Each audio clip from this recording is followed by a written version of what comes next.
खुलुमबाय बयनिसिमबो नोंथांमोननि थाखाय माखासे खौरांफोर लानानै फैलायबाय आरो चेनेलाव गोदानब्ला अन्नानै चेनेलखौ साबस्क्राइब खालामनानै लादो बेल आइकनखौ एलाव होनानै ला जाहाथे नोंथांनाव सिगां नटिफिकेसन सहैग्रोयो।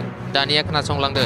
गिबि खौराङाव दङ दिनै आसाम आयेन आफादाव सोरबा ट्राइबेल एमएलएआ मोनद' हारिनो एसटि होनायखौ मदद होयोब्ला फैगौ बिधान सभा बिसायख'थियाव भट होआ होननानै गोख्रोङै बुङो पलाश मेधकआ। जुदि मोनद' हारिनो एसटि गमामायैनो होयोब्ला फैगौ बिधान सभा बिसायख'थियाव जों ट्राइबेलफोरा बिजेपिखौ फोजोबस्रांगोन। ट्राइबेलखौ जों सरखारनिफ्राय बिनानै लायाखै, जों जोनोमनिफ्रायनो मोननो हादों। जुदि मोनद' हारिनो एसटि होयोब्ला आसामाव गोबां गिख्रंथाव महर लागोन होनना जनाय टिएमपिकेनि पिआरएस पलाश मेधकआ गोख्रों रावजों बुंदों।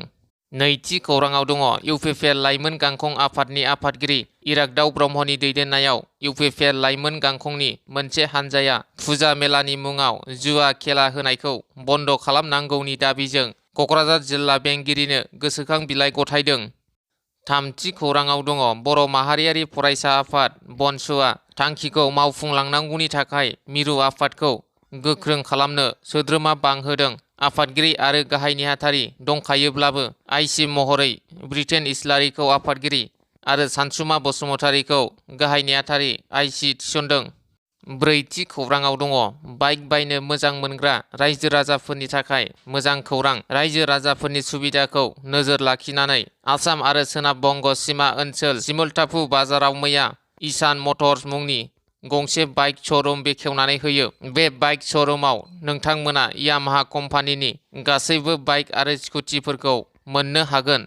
बाथि खौराङाव दङ आईसीसी वमेन वर्ल्ड काप 2025 आव देरहासार जानाय आइजो क्रिकेटार उमा छेत्रीया गावनि बिमाजों बकाखाताव थानाय गावनि माइ फोथाराव माइ हानायाव मुखुब जानायखौ नुनो मोन्दों। द'थि खौराङाव दङ भैरबखुन्दनि साखाथियाव गान्जा प्रसेसिं दोनग्रा जायगाखौ बोखांनो हादों, जेराव 124 किल'ग्राम गान्जा, हाइड्रलिक जेक आरो गुबुन आगजुफोर बोखांनो हायो आरो गान्जा पेकिं खालामनानै इउपि आरो बिहारसिम दैथायहरो। बे जाथायजोंनो लोब्बा थानाय सानै सुबुंखौ पुलिसआ हमनो हायो। बेनि सायाव नायबिजिरनाया सोलिगासिनो दं होनना मिथिहोदों अदालगुरि पुलिस बिफाना। स्निथि खौराङाव दङ बेरगाव जिल्ला लाइमोन गांखं इउपिपिएलआ गोसोखां बिलाइ गथायदों। बिटिसिनि दानि सरकारा लाइमोनफोरखौ नोरजिया खालामनायनि अजद दैखांदों। आथिखालाव बिटिसिआव गोदान सरकार फैनाय लोगो लोगो बिटिआरनि गोबां जायगाफोराव मेला फुजा फालिनायनि मुङाव उदाङै जौ जुवा, ड्राग्स लानाय, फाननाय लोंनायफोरा गोबां बांबोनायखौ नुनानै खुंथायनि हायुंगिरिफोरखौ होबथानायनि राहा लानो खावलायनाया मैया बेरगाव जिल्ला इउपिपिएल आरो लाइमोन गांखंनि दैदेनगिरिफोरनि मोनसे हानजाया गांसे आर'ज बिलाइ गथायदों। बेरगाव महकुमा बेंगिरिनि आखायाव मैयानि बे गोसोखां बिलाइ गथायनाय हाबाफारियाव बेरगाव जिल्ला इउपिपिएलनि आफादगिरि नेरखां खाख्लारि, मिरु आबादारि गांखंनि लोगो आफादगिरि मनमहन बर', बेरगाव जिल्ला लाइमोन गांखंनि आफादगिरि दीपक बर'जों लोगोसे बेरगाव ब्लक, कालिंदुवार ब्लक, मुदैबारि ब्लक, खैराबारि ब्लक बायदिनि दैदेनगिरिफोरा बाहागो लाना हायुंगिरिखौ गोख्रों राहा लानो खावलायो। दाइनथि खौराङाव दङ बाथौ धोरोमारि बर' रायजो राजाफोरा ओंखाम गोरलै जानाय फोरबो एबा आघोन फोरबो फालिदों। सारा आसामनि बाथौ सिबियारि बर' रायजो राजाफोरा मैया 9 आघोन सानखौ आघोन फोरबो एबा ओंखाम गोरलै जानाय फोरबो महरै गाजा गोमजायै फालिनायखौ नुनो मोननाय जादों। मैयानि सानाव बाथौ सिबियारिफोरा गसाइनो बावनानै गोदान माइरंनि ओंखाम खुगायाव होजेननाय हुदाया गोदोनिफ्रायनो सोलिबोनाय नेम। मैयानि सानावनो अबं गसाइनो बावनानै आबाद मावनायाव बाहायनाय बेसाद नांगोल, खदाल, रुवा, खासि, सिखा आरो मटर गारि, बाइकफोरखौबो गोदानै सुस्रांना फुजा खालामना इसोरनि मुङाव बावनाय जायो। बाथौ थानसालिनिफ्राय माइनावखौ बरायना लानाय हुदाया सोलिबोदों। मख'नो गोनांदि रायजो नाङैनो जयै बोथिसे ओंखाम गोरलै जानाया बाखनायथाव। इसोरनियाव जयै आर'ज गाबखांनायनि उनाव माइनाव थिसननाय जायो। बे नुथायानो जादों बेरगावनि जाबांगा फोथार गामिनि मोनसे नुथाय।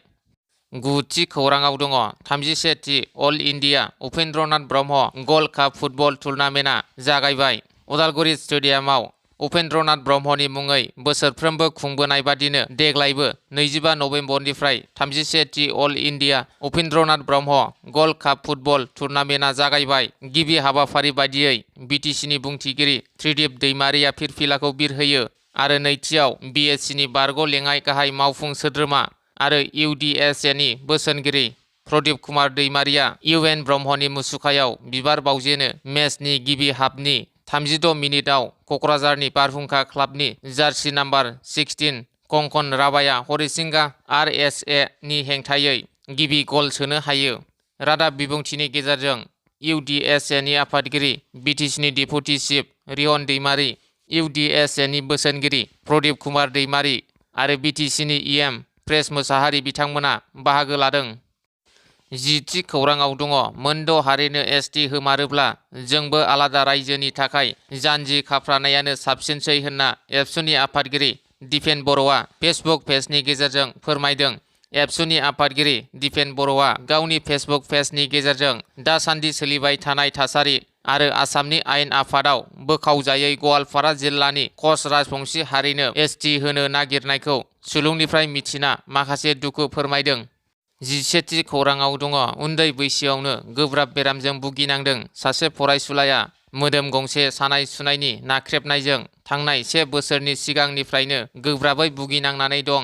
14 बोसोर बैसोनि सासे उन्दै फरायसाया क'क्राझार जिल्लानि सिङाव थानाय सिम्बोरगाव BCDCनि खोला मावरियागाव गामिनि थागिबि 35 बोसोर बैसोनि रनेन्द्र बसुमतारी आरो 33 बोसोर बैसोनि सुजिखा बसुमतारीनि खांगिबि फिसाज्ला थाखो 7आव फरायबाय थानाय 14 बोसोर बैसोनि रिन्दाव बसुमतारीया थांनाय 1 बोसोरसो सिगांनिफ्रायनो गोब्राब उदै सानाय, खर', मोदोम बायदि सानाय सुनायजों भुगिनांनानै दं। क'क्राझारनि मेडिकेल कलेज आरो हस्पिटाल, रुपनाथ ब्रह्म गोसोखां देहा फाहामसालि, MRM, आइ आफा बायदि बायदि देहा फाहामसालियाव गोबां खेब फाहामथाय होदोंमोनब्लाबो मोनबो रोखोमनि जाफुंसारनायखौ मोननो हायासै। रिन्दाव बसुमतारीया दुखुथिया नखरा गोरिबजों नारसिन जानायलाय गोजौ फाहामथायनि थाखाय दा आगान सुरनो हाया जाबाय।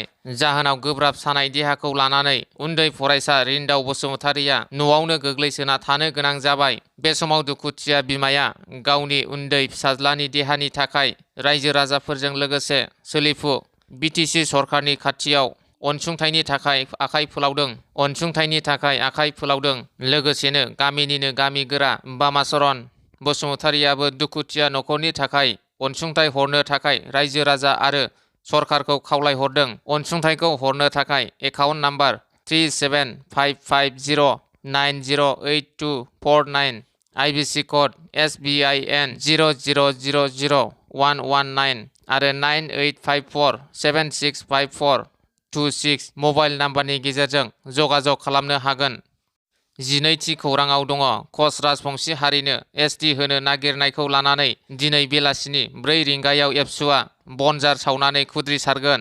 मरान मथक आरो बोखावजायै गवालपारा जिल्लानि कच राजबंशी हारिनि सुबुंफोरनो ST होनो सरकारा लाहार फाहार खालामगासिनो थानायखौ लानानै दिनै बेलासिनि 4 रिंगायाव एबसुआ बनजार सावनानै खुद्रिसारनाय हाबाफारि लानो थाखाय गासैबो बर' हारिनि सुबुंफोरखौ बाहागो लानो खावलायदों। दुलाराय बर' फरायसा आफादनि गाहाय नेहाथारि कनिन्द्र बसुमतारी बिथाङा 13थि खौराङाव दङ मोनद' हारिया ST दाबिनायखौ लानानै बिटिआरनि बारग' CEM प्रमद बर'नि बिबुंथि। आसामाव मोनद' हारिया ट्राइबेल दाबिनाय आरो BTC राजखान्थिनि बागै बेसेन गोसा बिबुंथि लाखिदों। बिटिआरनि बारग' CEM प्रमद बर'आ आसाम आरो बिटिआरनि मोनद' हारिया ट्राइबेल दाबिनाया मोनसे जेंना महरै नुजाथिगासिनो दं।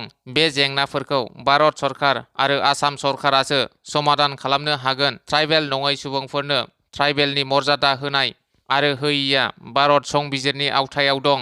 संबिजिरनि नेमखान्थि बायदियैसो ट्राइबेलनि मर्यादाखौ मोननो हायो।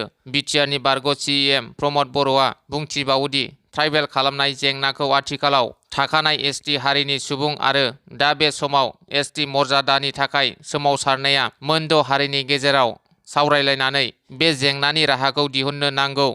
बेजों लोगोसेनो फैबाय थानाय आसाम बिधान सभानि बिसायख'थियाव UPPL दोलोआ गोख्रों बाहागो लागोन आरो खामानि मावगोन। बिटिआरआव जोंनि हान्जाया दाबो गोख्रों जानानै दं। बिटिआरआव थानाय मोन 26 हारि माहारिनि थाखाय UPPL दोलोआ खामानि मावबोदों आरो मावलांबाय थागोन। आथिखालाव हाग्रामा महिलारिनि सरकार फैनायनि उनावनो बिटिआरआव जौ जुवानि आड्डा, गावजों गाव हिंसायारि जाथाय बायदि जाथायफोरा जागासिनो दं। फैबाय थानाय आसाम बिधान सभानि बिसायख'थियाव सोरनि दोलोजों लोगो जागोन बेखौ फैबाय थानाय समाव मिथिगोन होनना बुंथिबावो बिटिआरनि बारग' CEM प्रमद बर' बिथाङा।